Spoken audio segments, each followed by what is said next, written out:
What's up, guys? It's your pal on wheels, CT Barry, coming at you for another video with this week's WrestleTalk.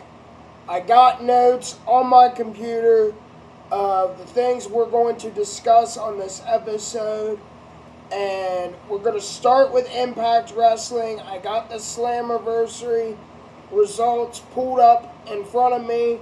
So we're going to discuss each match that happened, some other things that are going on in Impact Wrestling, as well as WWE, AEW, Ring of Honor. You guys know the drill. So without further ado, let's get into it. So the first match, we had Giselle Shaw and Savannah Evans and Jay Vidal versus Jody Threat and the Death Dolls, consisting of Courtney Rush and Jessica. And the winners of that match were Jody Threat and the Death Dolls. To me, that was kind of, one of the, because of the Giselle Shaw and company that, they put Jordynne Grace on the shelf. They were attacking Trinity and Deonna. So, and I'm not a big fan of Giselle Shaw. I'm not a fan of Jay Vidal. He just doesn't impress me, personally. I mean, that's just my personal opinion. He's just not that impressive. And so, I'm really glad they did not win. But I do like Giselle Shaw. She's good in the ring. Savannah Evans is good in the ring as well, but I'm just not a fan of Jay Vidal. But that's just my opinion. And then Kenny King and with his boy Sheldon Dean, they defeated Joe Hendry Kenny King defeated Joe Hendry to capture the digital media title. God, I cannot talk today. And I kind of figured that was going to happen. I think they're pushing Kenny King. And, with him having Sheldon, Dean, and Gene in his corner, I figured that was going to happen. But I thought Joe Hendry had a hell of a run with the digital media title. And I hope he captures it again soon. And then we had the Ultimate X match with Kushida, Alan Angels, Jonathan Gresham, Kevin Knight, Mike Bailey, and the returning Jake something. I personally thought Alan Angels was going to go over in this match, but Kushida was able to get the win, which I like Kushida. I think he was really underused in WWE when he was there, so I'm glad to see he got the Ultimate X. And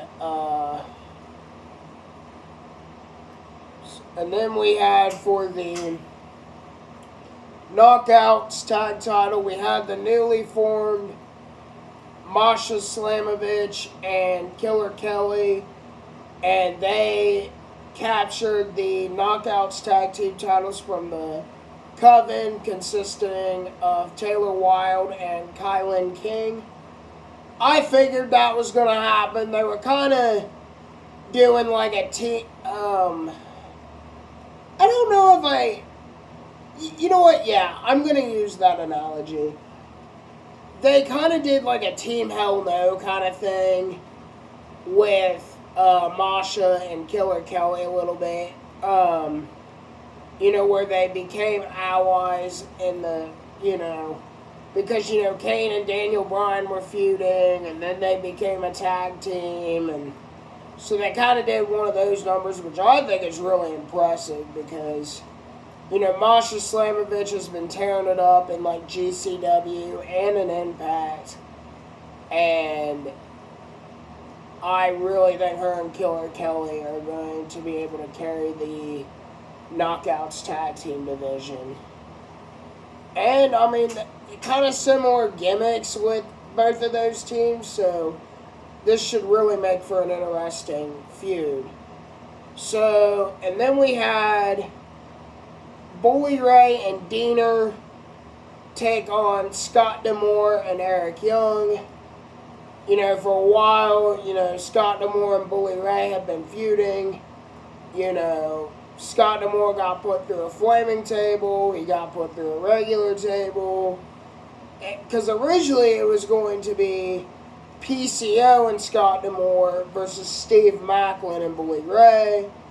But Steve Maclin got hurt at the Down Under tour. So, Diener stepped in, which I said this on when I talked about Impact Wrestling last time, that I liked how they put Diener into the story by saying, you know, like Diener was in the back talking with Tommy Dreamer.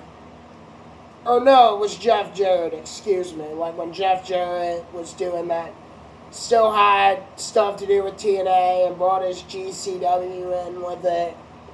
And Scott D'Amore was like, I guess, laughing at Diener apparently. Like, I guess he didn't think like he had it or whatever. But, and then PCO got lit on fire by Steve Maclin and Bully Ray. So he was out. So then the question remained, who is going to be Scott D'Amore's partner? Well, it was on Twitter that this guy was spotted in an airport in Detroit, which is on the border of Canada. So, lo and behold, Eric Young returned to Impact Wrestling. I guess he signed with WWE for a while, but he didn't really do anything. And then once the Endeavor thing happened with WWE, he asked for his release because he didn't want to work with Vince McMahon. I don't know what role he had in WWE. Like if he was going to come back and wrestle or if he was going to be a producer. I'm not sure about that. So, nonetheless, Eric Young came back, and the special enforcer in the match was hockey legend Darren McCarty. I never heard of this guy until he stepped foot in Impact Wrestling. I don't follow hockey, so I had no idea who this guy was. But I know hockey's like super, super big in Canada. So, and that's where Anthem Sports is. So, I mean, it's cool. But, you know, I figured Scott D'Amore would pick up the win. You know, they were giving him that one last swan song in his hometown of Windsor, Ontario. So, now he's back as the president of Impact Wrestling, and I think that's good because Scott D'Amore's a hell of a booker. So, but, you know, Bully Ray did come back, and on the recent episode of Impact Wrestling that I just got done watching, so we'll see what's next for Bully. And then we had Chris Sabin defending his X Division title against Lio Rush. I said this last time as well when I was on, you know, I like Lio Rush's in-ring ability. I really do. I think he's a stud in the ring. But he just has a bad attitude in the locker room. You know, that's been widely broadcasted all over social media, and I didn't think he was going to win, especially coming to Impact this soon, but I was wrong. Lio Rush did defeat Chris Sabin for the X Division title. So, I seen on the highlights that he attacked Chris Sabin. Chris Sabin wasn't able to really get out of the gate, and he hit 2 final hour frog splashes, whatever he calls that frog splash he does. You know, because he hit one, and Chris Sabin kicked out, and then he hit another one, and Chris Sabin stayed down for the 3. So, Then we had the World Tag Team Champions, ABC, which consists of Ace Austin and Chris Bay, Moose and Brian Myers, Subculture, Mark Andrews, and Flash Morgan Webster. If you watch NXT UK, those guys were on that show when that was a thing. And then Rich Swann and Sami Callihan were also in the match. And I pulled the wild card and said Subculture was going to win, and yeah, boy, was right. So, go Subculture. I was a big fan of them in NXT UK, so I'm glad, they were able to come and capture Impact tag titles. So, that was good. And then we had Eddie Edwards with his wife Alicia versus Frankie Kazarian with his wife Tracy Brooks. I said in my preview that I thought Kazarian was going to win this since, he was going to have Tracy in his corner. But Eddie was able to use typical underhanded tactics like he always does and win. And then on Impact, we saw that, Alicia and Tracy got into a brawl, and then Frankie and Eddie got into a brawl. So I wonder if this is going to culminate in a mixed tag match between the two of them in the future. And then we had the Knockouts World Champion, Deonna Purrazzo, defend her title against Trinity. I said this in my last episode as well, when I was talking about Impact, that I didn't think Trinity was going to win because I heard that her contract was only throughout the summer, but Trinity did pick up the win via submission, no less, over Deonna Purrazzo, which Deonna's been a hell of a champion, so I'm excited to see what Trinity does with the Knockouts title. And then we had World Champion Alex Shelley defending against Nick Aldis. So, I predicted Alex Shelley was going to win, and I was right, which I did not think Nick Aldis was going to win the belt this soon. But, if I'm looking over here to my notes, and I did put down Nick Aldis. I've been reading online that he was going to sign with WWE, which honestly, I think he would fit in really well in WWE because he has the look, he can speak, he has everything that WWE wants in a superstar, so I could really see him going over. And then after the match, Josh Alexander, he tore his triceps a while back. He returned and is now cleared and wants to go after the Impact World title. So, I love Alex Shelley, don't get me wrong, but man, Josh Alexander was a hell of a champion. He carried Impact Wrestling on his back, and I think he's going to win the title again because he never lost it. So, and then let's go back to that tag team match, where Subculture won. On this week's episode of Impact, or last week, I should say, we are in Monday now.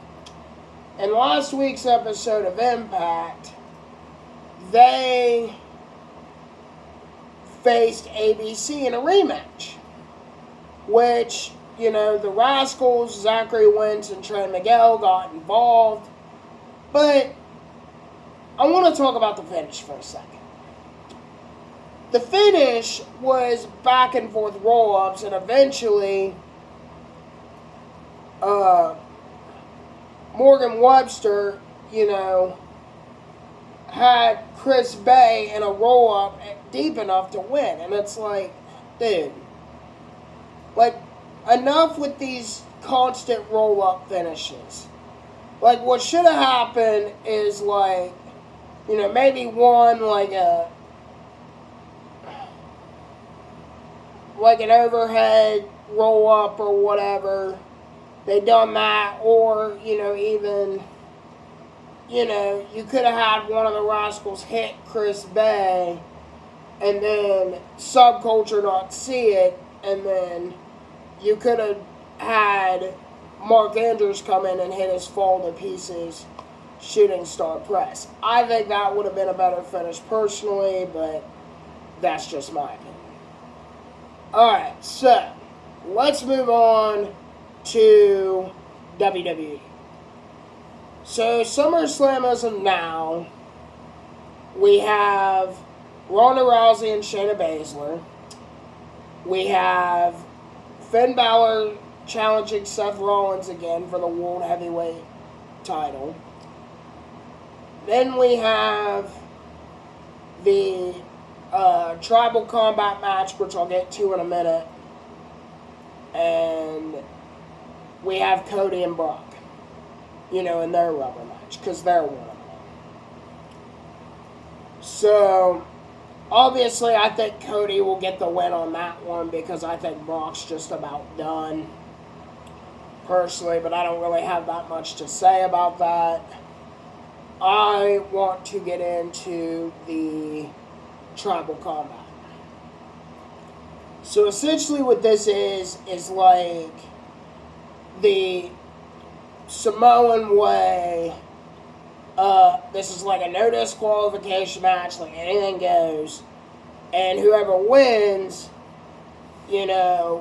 becomes not only the Universal Champion, but also become, like, say if Jay beats Roman, he becomes the new Tribal Chief. So I'm really, really excited for that. And I have been vocal and have said that I don't think Jay is World Champion material, but you know what? I'll be honest with you. I'm starting to change my tune a little bit. Because the Bellas were able to do it. And, and I think Jay with Jimmy by his side, could do it. And I think it would be a good end to the Bloodline story, because this is how it started. So, this is how it will end, with Jay winning the Universal title. But I have heard that they want to keep Roman Reigns as champion until WrestleMania, because they're going to do a rematch with him and Cody. So, I don't know who's going to win. I can see it playing both sides, but ultimately,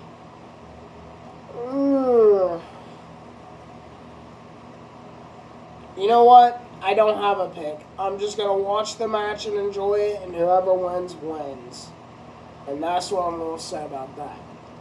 So, let's talk about Judgment Day. Finn Balor's getting ready to challenge Seth Rollins for the World Heavyweight title again. Damian Priest is Mr. Money in the Bank. Rhea Ripley is more than likely going to challenge Raquel Rodriguez defend the Women's World title against Raquel Rodriguez at SummerSlam, which I think will be a hell of a match. And I love Rhea Ripley, but I'd like to see Raquel get the win, personally. Because I think she was an awesome NXT champion. But so is Rhea, so I think it's just going to be a hell of a match all the way around. And Rhea needs a good feud. She hasn't had one since she beat Charlotte Flair for the then SmackDown Women's title back at WrestleMania. And then, which gets into my next point, you have Dom Mysterio, who is now the NXT North American Champion, which, I'll be honest, Shawn Michaels pulled a swerve on us. I did not see that coming at all. Because originally it was going to be Wesley versus Mustafa Ali at the Great American Bash. But now you add Dom into the mix. So it's like, what are they going to do? Is he going to challenge or defend against Mustafa Ali? Or is it going to be a triple threat? We'll have to watch NXT this week to see. Which I've already, talked about the... Oh, no, I didn't. I was going to talk about the WWE Women's title, not the Women's World title. I was talking about the Women's World title. Sometimes these belts get confusing, let's be honest here. But we have Bianca Belair, Charlotte Flair, and defending champion Asuka going at it in a triple threat.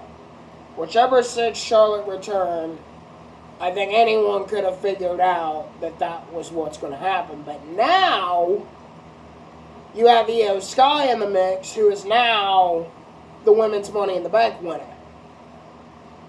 So, honestly, and I've said this before, what I would like to see happen is Io come in like last minute and say, hey, I'm going to cash this in and make it a fatal 4-way and win the title. Because I think Io would be a hell of a champion. Like, because the whole damage control thing, honest to God, hasn't worked out. I mean, let's just be real. It hasn't. But having Io Sky as Women's World Champion, I mean, Io was a hell of an NXT champion.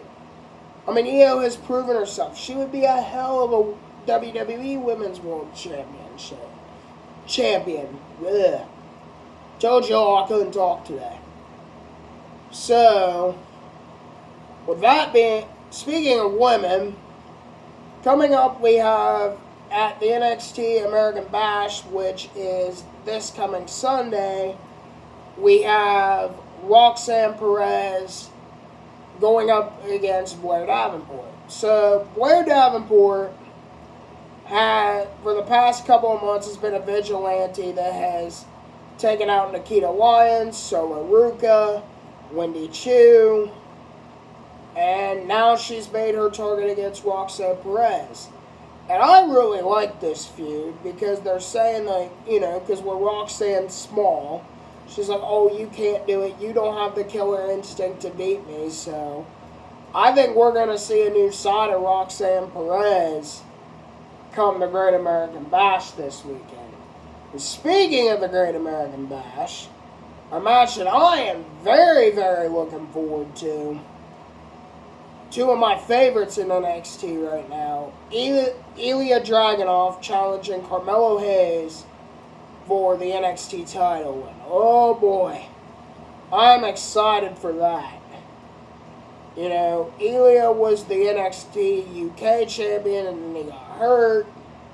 And then he came back, after NXT UK shut down and inserted himself into the NXT picture, couldn't beat Braun Breaker, and then he had that feud with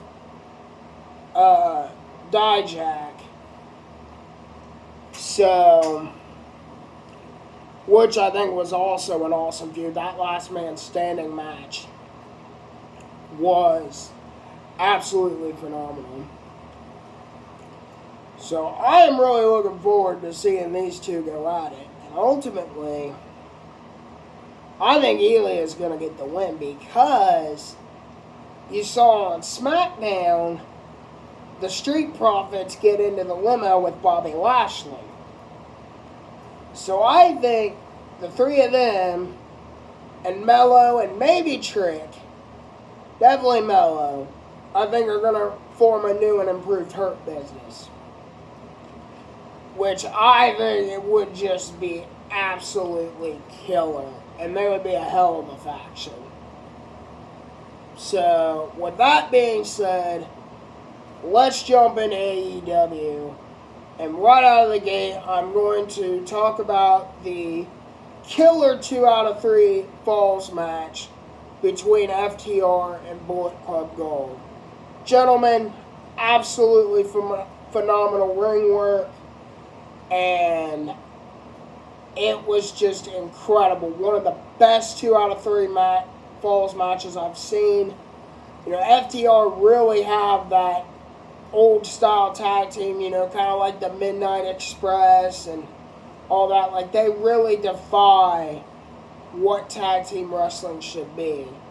And especially with Bullet Club Gold, you know, ever since Jay White and Juice Robinson got to AEW. Which, I am going to say one thing. How are they still Bullet Club Gold? Because wasn't Jay White kicked out of Bullet Club like when he left Japan to come to AEW? I don't know, because I think like David Finlay is the new leader now or something like that. So what I'd like to see is David Finlay come over to AEW and then realign with Jay and Juice, since, you know, Finlay and Juice were Finn Juice at one point. But instead of having the comedic style that they did, like, you know, have them have that Bullet Club heel style tag team. You know what I'm saying? But, like I said, absolutely, absolutely phenomenal match. And if you have not watched it, go give it a watch. And with that said, we are going to talk about something else that happened at Collision, the Owen Hart Finals, men and women's. We saw Ricky Starks defeat CM Punk in controversial fashion to win the Owen Hart Cup on the men's side. And I think they're doing a heel turn for Ricky, which, I mean, I like Ricky as a heel, but I thought he was doing a good job as a babyface. But, you know, whatever. It doesn't really matter to me, honestly. Just because, honestly, I think Ricky's a hell of a talent.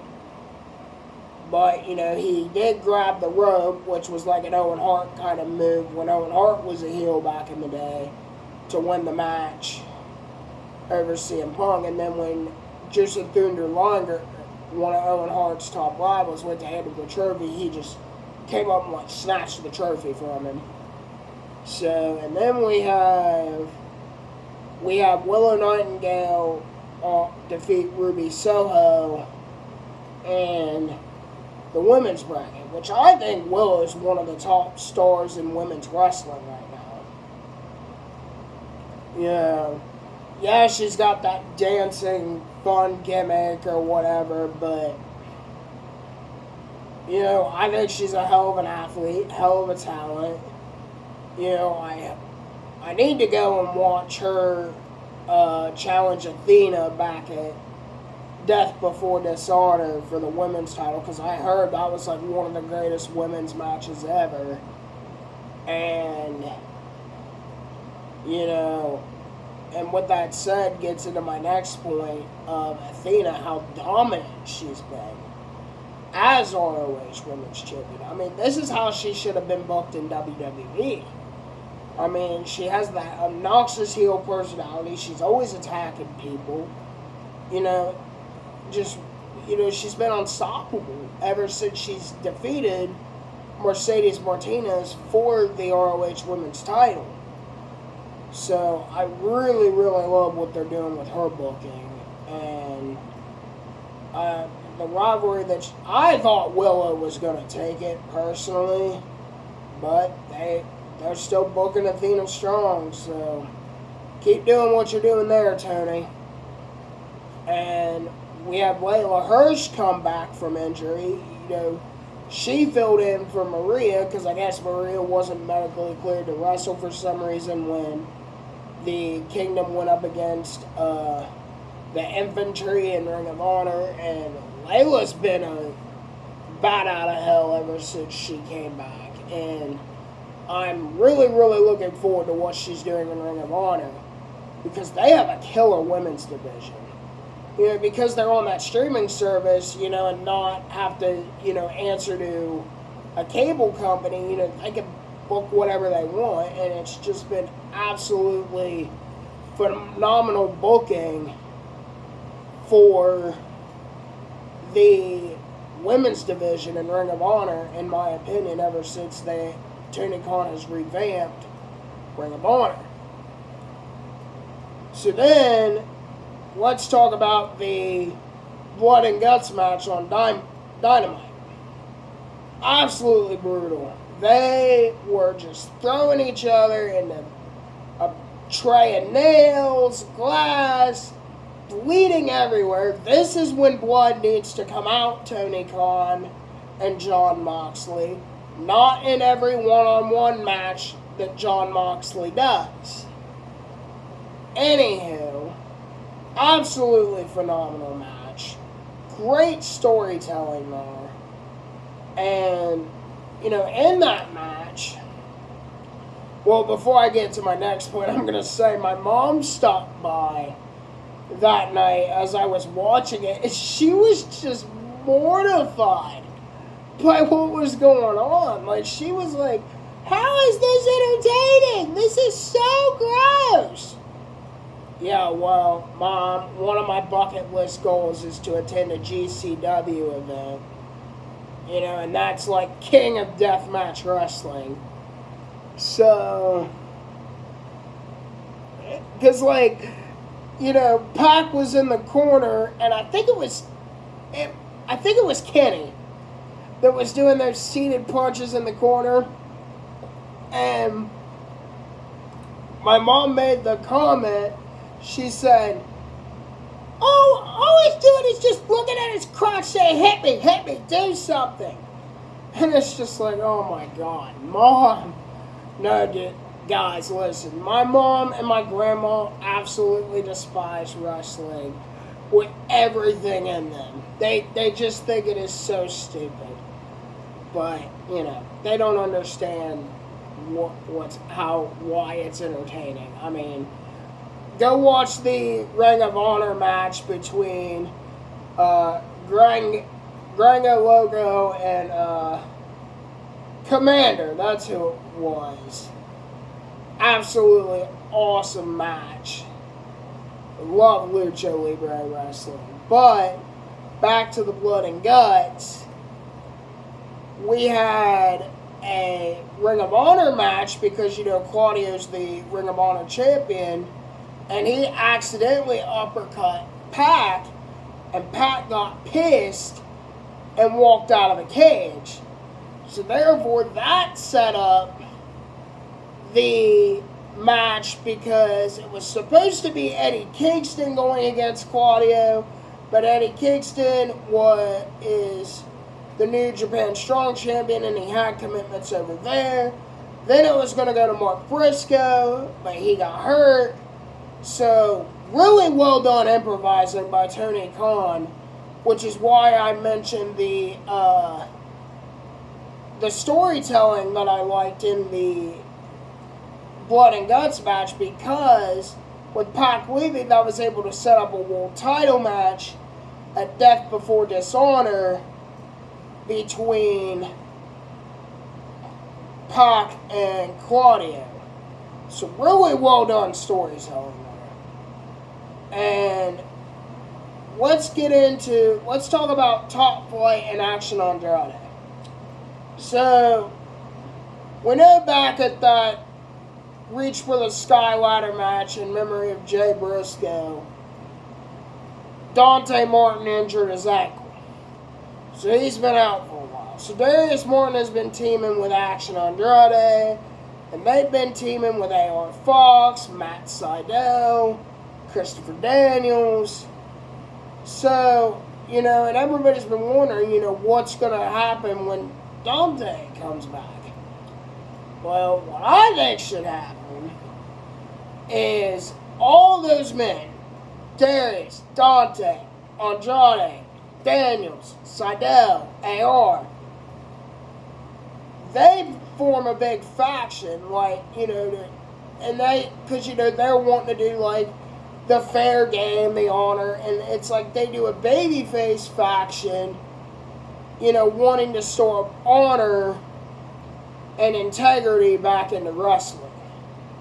Especially Ring of Honor, since that's what Ring of Honor is based on. So, I'd like to see all those men go. Or, even if you're just going to do, like, have a trio between Andrade and Top Flight to go for either the AEW Trios tag titles or the ROH six-man tag titles. So there's a lot you can do there, but I would like to see them all form a faction, personally, because they all got similar in ring styles, too. So a faction full of high flyers, like, I love Lucha Libre. That would be the only reason I'd ever want to go to Mexico, is to sit in a random churchyard somewhere and watch a bunch of dudes in masks fly around the ring and, at dark. I just think it would be cool, like Nacho Libre style Lucha Libre, when Jack Black was wrestling around in the churchyards and all that against Cespedes, the guy that Silver King played in the movie. So I think that'd be cool. And we had Acclaimed, which is one of my favorite teams, going up against House of Black for the Trios title. I thought Acclaim was going to win personally, because I know how much the whole Scissor Me Daddy Ass thing is over at AEW right now. But that did not happen. Instead, Billy Young got beat by the Black Mass from Malachi Black and put his boots in the ring. So, is this the end of Daddy Ass? If so, Billy Gunn's had a hell of a career, and he's done it for 30 years, so I can understand if he's done or if he's going to go back to WWE. I don't know what he's going to do, so we will have to wait and find out. But guys, this will conclude. Oh, I forgot something. I'm looking at my notes here, and I forgot to talk about something with WWE. So next week on SmackDown, they're going to have LWO members Rey Mysterio and Santos Escobar go at it, with the winner facing Austin Theory for the United States title, which I believe that will happen at SummerSlam, in my opinion.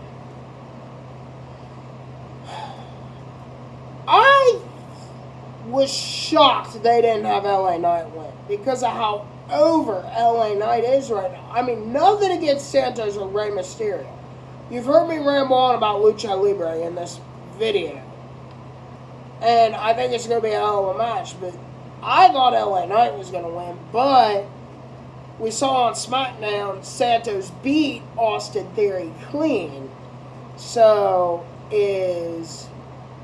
I wonder what they're going to do. Like, is Rey going to put Santos over?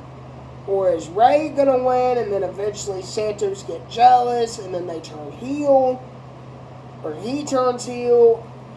Because I think Zelina Vega's killing it as a babyface, and I think she needs to stay that way for a while. But I don't know. I don't know what they'll do there, so we'll just have to wait and see. But until next time, I will see you guys in my next video. Thank you all for watching this episode of WrestleTalk, and I will see you again in the next video.